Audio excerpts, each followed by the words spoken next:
Nasawi ang driver ng tricycle matapos masangkot sa aksidente sa National Highway ng Barangay Santiago, Bawang, La Union.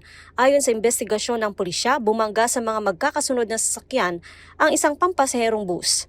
Patungong south direction ang pampasaherong bus, habang panorte naman ang mga magkakasunod na sasakyan na isang SUV, tricycle, motorsiklo at isa pang bus. Nang mapunta sa kabilang lane ang patungong timog na bus. Biglang nag-encroach po itong DU truck bus na hindi inasahan na nabangga niya po yung magkakasunod na sasakyan na yun. According sa driver, ma'am, is medyo naidlip siya.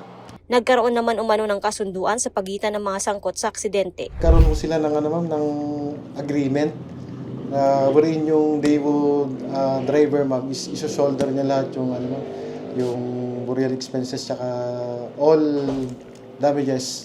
danyos para sa para dun sa naiwan, ma'am. Kalakip nito ang paalala rin sa mga motorista para sa ligtas na pagbiyahe. Atin mong pinapaalalahanan na ang ating mga motorista na lagi pong mag-ingat sa kanilang pagmamaneho. Nang sa ganun po, maiwasan natin ang ganitong klaseng insidente. Joanne Ponsoy, Balitang Solid North.